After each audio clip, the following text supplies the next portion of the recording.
Mas também, ó Deus, de filhos que honram os seus pais, que obedecem os seus pais, que aprendeu com os seus pais, e queremos também, ó Deus, transmitir este conhecimento, especialmente o temor do Senhor, que é o princípio da sabedoria, abençoando, ó Deus, cada família representada em tua casa nesta noite.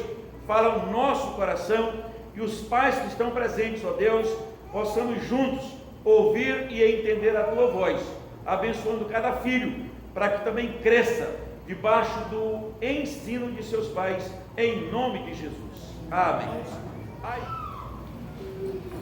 Como eu falei, irmãos, em nosso calendário, nós estamos hoje no Dia dos Pais, que para nós, quem ainda tem pai, é todos os dias. Para quem não tem, esse dia fica na memória, mas deve ficar o ensinamento, né, o aprendizado que os pais passaram. Isso permanece para toda a vida. E aí nós estamos em nossos dias de pais, que as coisas estão meio confusas hoje. Eu recebi várias figurinhas de alguém dizendo o seguinte: parabéns aos pais, mães que são pais, avós que são pais, tios que são pais, tias que são pais. Não é isso bíblico, não é o que a Bíblia ensina. Há lares que não tem pai, que o pai não está presente, sim, e a mãe está educando, está conduzindo, está criando, mas ela não é o pai. O tio, ou aquele de coração que cria alguém, ele educa, ele não gerou, mas ele educa, ele pode criar, ele pode conduzir em direção à igreja, aos ensinamentos do Senhor, mas ele não é o pai, houve um pai biológico, e a Bíblia não deixa fugir desta responsabilidade. É um imperativo bíblico, assim como para os filhos, há um imperativo bíblico, e Deus não deixa uma segunda ideia. E hoje há muitos filhos perdidos dentro do lar, porque os pais não têm tempo também de conversar, nem vai ao encontro, né? Não dá tempo, e esses filhos estão, já artigo alguma coisa, pessoal, filhos perdidos dentro do quarto. Alguns pais fecham os olhos porque eu não quero conversar, outros não dá tempo, outros colocam a culpa no trabalho, não tem tempo, né? Uns se distanciam, e aí aquele filho, aquela filha é literalmente distanciada, porque o pai evita conversar, evita a conversa, evita o beijo, evita o abraço, e aí cada vez mais se está distante. E esta sociedade cada vez mais vai se perdendo e se pervertendo pela falta da figura paterna, por essa responsabilidade que Deus dá só aos pais. E aí o nosso exemplo maior é Deus. E lá em 1 João capítulo 3, verso 1, ele diz assim: vede que tanto amor nos tem concedido o Pai, ao ponto de sermos chamados filhos de Deus. Diz, olha o tamanho do amor de Deus, ao ponto de sermos chamados filhos de Deus. Então, como disse o salmo que nós lemos, que nossos filhos são como rebentos da oliveira em volta da nossa mesa, que nossos filhos são como flechas na mão do guerreiro, nossos filhos são herança de Deus. Então, ser pai é um privilégio que Deus compartilha conosco, de trazer alguém no mundo, e Ele disse para criar, para educar, para disciplinar. Não existe filho sem disciplina.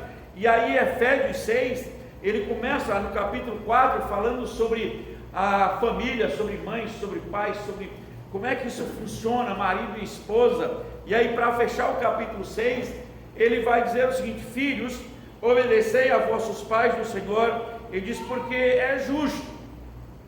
O filho não tem a opção de não obedecer os pais. Ele disse, é justo, é preciso que se faça. E aí os filhos precisam honrar os pais. A ideia aqui é de dar valor, a saber quanto custa um pai, ou seja, nada vai substituir o pai. A ideia que ele dá no verso 2 é que é um valor tão grande que é incalculável. Ele usa uma palavra grega aqui, Timão, que é valorizar. Quanto que vale o teu pai? Ou seja, não dá para calcular em número, porque é extremamente especial. Então ele diz, filho, você obedece, filho, você dá valor. E na crise que nós estamos tendo de pais que terceiriza essa responsabilidade, e os filhos que tentam responsabilizar outros também, e aí de repente a mídia começa a dizer isso, que olha, são mães, a mãe ser pais, etc, etc. Isso não é bíblico, isso é um papel específico que é os pais irresponsáveis, isso é fato. E há pais que se escondem, isso é fato, é fato. Pais que terceirizam essa responsabilidade também é fato. Mas o que a Bíblia mostra é que os filhos obedecem, os filhos honram, e os pais fazem duas coisas no verso 4, que também não pode ser transferidos ou dado para outra pessoa, é o papel dele. Verso 4, e vós pais não provoqueis vossos filhos a ira, mas criai-os na disciplina e na admoestação do Senhor. Ou seja, os pais não vão provocar os filhos a ira simplesmente por serem pais, e a ideia é que não fiquem desanimados, ou seja, eles são incentivados, mas ele diz também que é preciso criar na disciplina e na admoestação do Senhor. Mas se nós vivemos em dias em que os pais têm medo de disciplinar não é espancar, não é bater, não é isso, mas é colocar dentro de uma linha de pensamento e de crença ou de fé e de valor à vida, a obediência às autoridades, a obediência aos pais, aos mais velhos, né? Do jeito que nós fomos criados, a gente chegou até aqui. E há muitos que não estão mais fazendo isso porque se terceiriza essa responsabilidade. E o equilíbrio da família, Deus não dá uma terceira, uma quarta, uma quinta pessoa na área de família e de educação. Ele diz, olha, os filhos obedecem, ele diz, os filhos honram, os pais criam e os pais disciplinam. Não tem uma terceira, não tem uma outra opção, não tem outra via para que se eduque. É claro que os dias são difíceis, sim, mas você vai para Deuteronômio capítulo 6 e você vai ver que Deus não transmite essa responsabilidade de criar e de educar para uma outra pessoa. Ele diz que o pai vai ensinar o filho assentado na mesa, ao deitar, ao levantar e ao andar pelo caminho. é responsabilidade do pai, não é de outra pessoa. Claro que, como eu falei, tem avós, tem tios, tem tias que ajudam, trabalham, estão junto, mas o pai tem essa responsabilidade que não é para ser transferida, não é para ser terceirizada. Deuteronômio 6 é nítido nisso. O mandamento é honra pai e mãe, e ele está falando de algo biológico. E Efésios 6, ele vai fechar esse assunto também, é a apelação para o fato biológico. É o pai que cria, ele disse é o pai que gerou, então é a responsabilidade dele. E aí você pergunta, pastor, mas e os que fugiram? O problema deles, eles se acertaram lá quando chega lá em cima, mas a responsabilidade é deles. Então, se os pais não assumem, se os pais não trabalham para esse equilíbrio da nossa sociedade, que é a família, então nós temos o que temos. Os presídios estão lotados de filhos que não obedeceram os seus pais. Claro que há exceção, mas a maioria foram filhos que não valorizaram os seus pais. Como eu vi outro dia um cientista dizer o seguinte: se um filho não tem vergonha de envergonhar a sua mãe ou o seu pai, ele vai ter vergonha de envergonhar quem? Porque são as duas pessoas que nós queremos fazer tudo para jamais fazê-las passar vergonha ou vexame. E se o filho não obedece a essas duas pessoas, então o resto da sociedade ele não vai respeitar também, não vai de maneira alguma valorizar. Se ele não valorizar o seu pai e a sua mãe, então os filhos rebeldes, Provérbio diz que terão os seus olhos arrancados pelos filhotes das águias. E diz que os filhos desobedientes é a tristeza da mãe, a vergonha do pai. E diz que a criança entregue a si mesmo vencer a vergonha dos seus pais. Então, em dias que nós estamos vivendo, é de filhos que não valorizam os pais, não obedecem os pais, e aí o Estado precisa intervir. E aí vai intervir como? Pessoas que ficam lá, retido fora da sociedade, porque não aprenderam a obedecer os pais. A Bíblia está dizendo aqui o seguinte: olha, honra o teu pai e a tua mãe. E ele disse, porque é o primeiro mandamento com promessa para que te vá bem e tenha vida longa sobre a terra. Os filhos rebeldes têm morte prematura, geralmente. Os filhos desobedientes têm morte prematura, geralmente.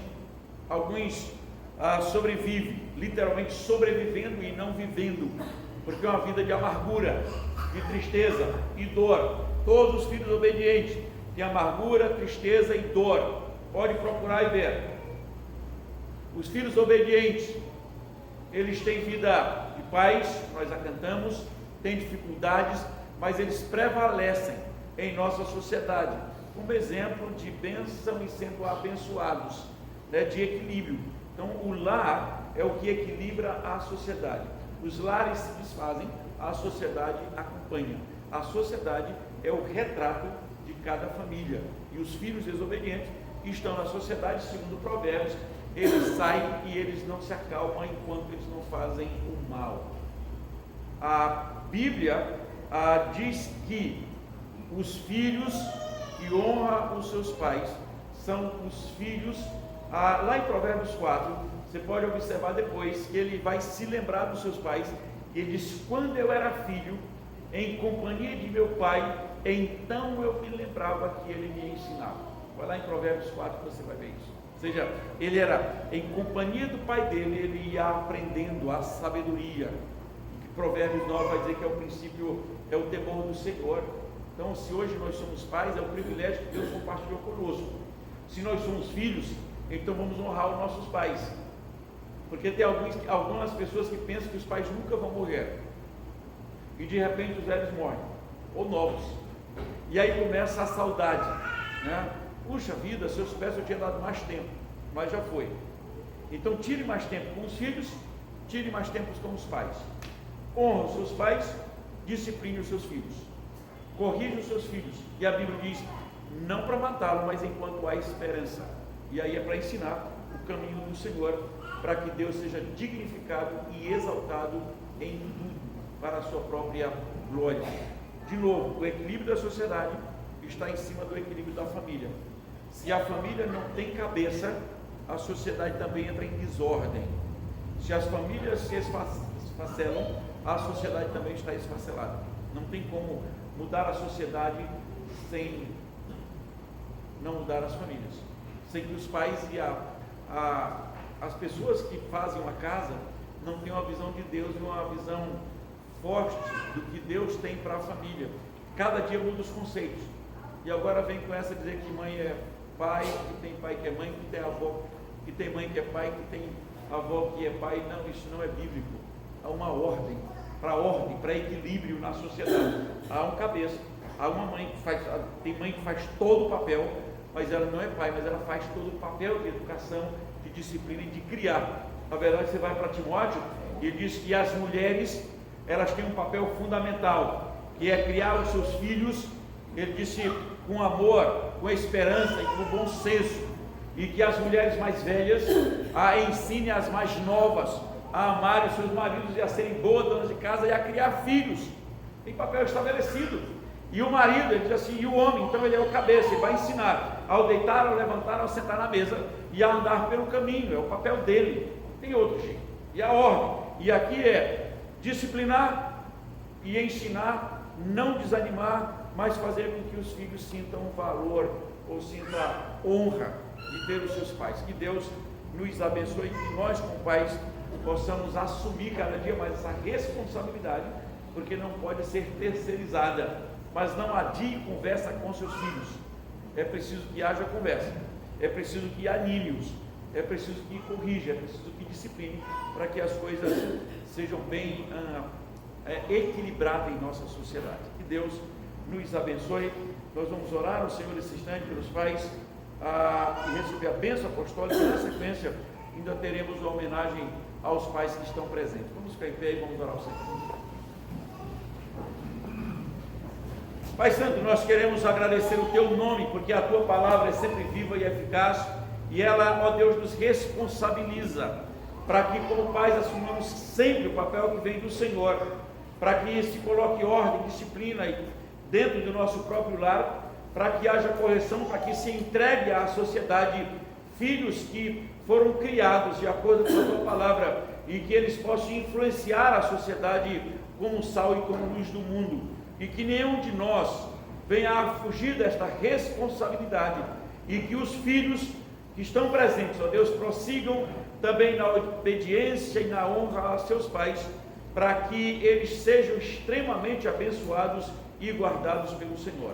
E assim, ó Pai, que a Tua bênção eterna e soberana e a presença de Cristo, Senhor, ó Deus, seja com cada filho, com cada pai, com cada mãe, ó Deus, que tem assumido essa responsabilidade de conduzir os seus filhos debaixo do temor do Senhor, que é o princípio da sabedoria. Em nome do Pai, do Filho e do Espírito Santo. Amém. A Deus seja a glória e todo louvor, do princípio esse dia até o sol se pôr, com o nosso coração e com entendimento ofereçamos o nosso louvor. A Deus seja a glória.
Música